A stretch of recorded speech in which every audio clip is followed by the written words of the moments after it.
Hi everyone, Bill Rentschler in the 1011 Now streaming studio. Hope everyone is having a nice Tuesday afternoon, although it is a little bit of windy out there today. It is time for our once-a-month chat with LTU Director Liz Elliott.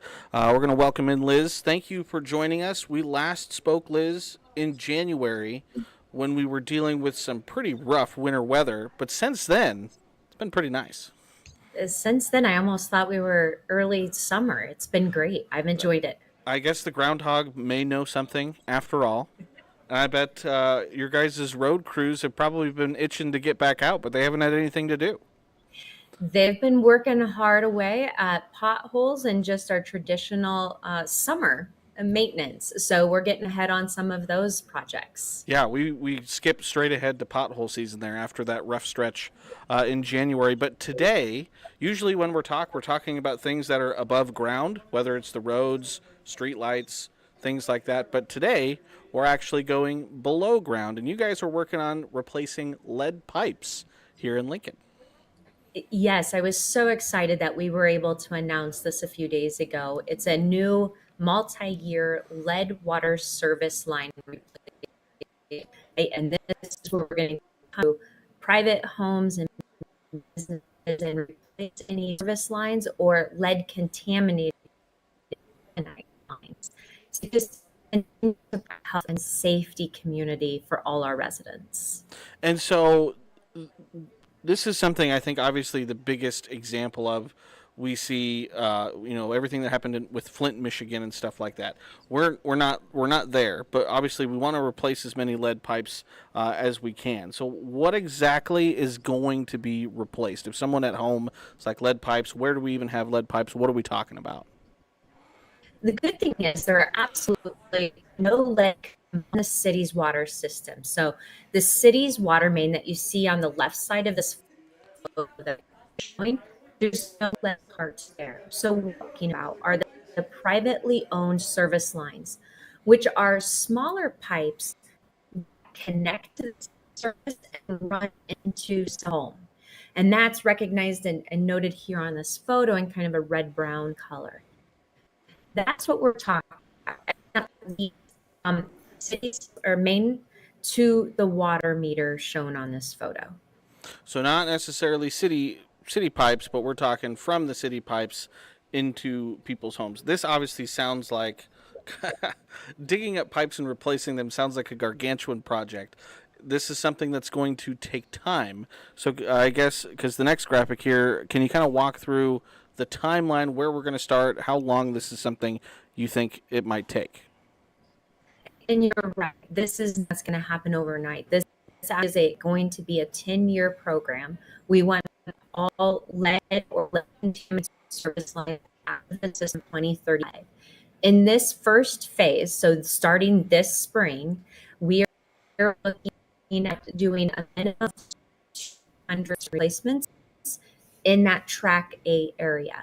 And we're starting with 200 because this is new for us, but we're also having to contract private plumbing companies because they're the ones that are going to be coming out to do it.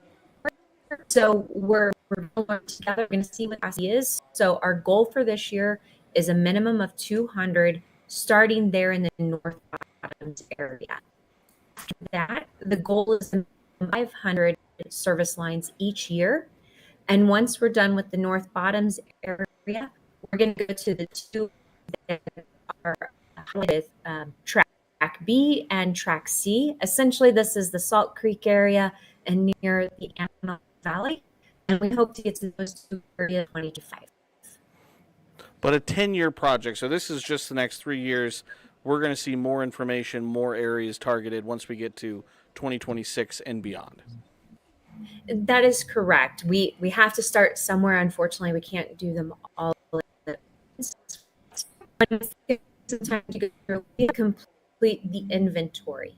We have about 6,000 service lines.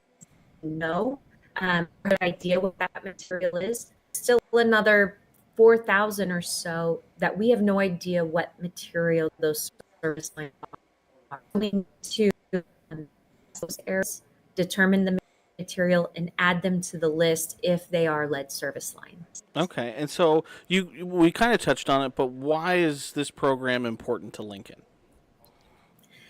This really is just so important for the health of our community.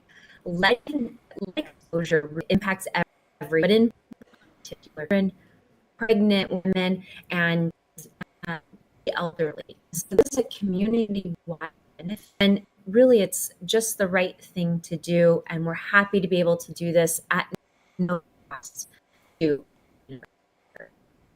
Yeah, that's super important. Again, I remember watching the press conference, it might have been last week or the week before, announcing the grant for this exact program. So if you are potentially in one of these tracks, A, B, C, what can, if you're a property owner in one of those tracks specifically, what can you kind of expect as this project really gets underway?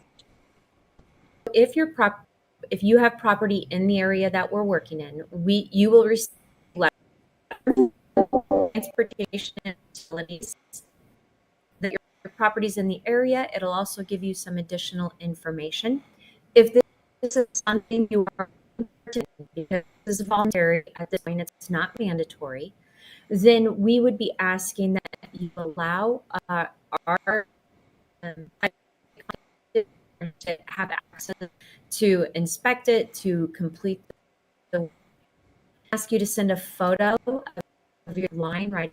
But all the information would be in the letter. And then if that's something you're willing to do, we would ask that you sign an agreement that just says you're okay with us proceeding the service line. Okay. And so, obviously, this, like you said, this is a 10-year project. There's a lot to do. We're digging underground. We're replacing pipes. I'm sure people at home are going to have questions. Where are we directing people for questions? I know there's information on the web. So can you kind of tell people where they might need to go for more information on this really good and It's an easy place to go to the website. lincoln.ne.gov/leadsafe. That should answer most of the questions. The website is our contact. So if you have a question that's not addressed on our website, give us a call. We're happy to give you the information, and maybe we'll even add that question. I am certain others do as well. Yeah, this is going to be a big project. So, 10 years, assuming no delays. It's 2024, so we're maybe talking 2034. That's hard to think about next month, let alone 10 years down the line sometimes. But we're going to be talking about this for a long time to come. We are, and continue to look for grants and extra funding. And if we're able to speed things up, we will definitely. Our goal is to get them replaced as quickly as possible.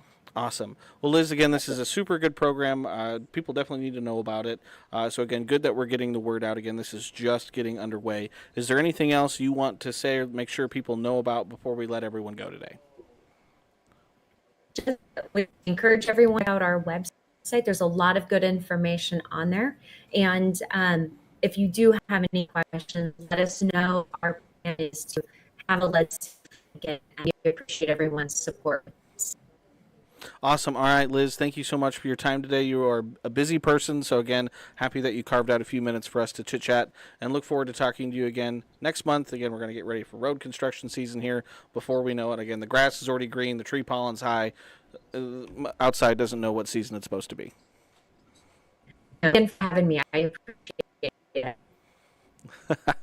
All right, again, thank you very much to LTU Director Liz Elliott for joining us today. We always appreciate her time. And again, thank you for everyone for tuning in and for watching. Until next time, I hope everyone has a nice Tuesday. Again, hope that you don't blow away. And again, bundle up tomorrow because it will be cold, but warm again by the weekend. So thanks everyone for tuning in, for watching. As always, keep it tuned to 1011, both on air and online, for all your latest news, weather, and sports.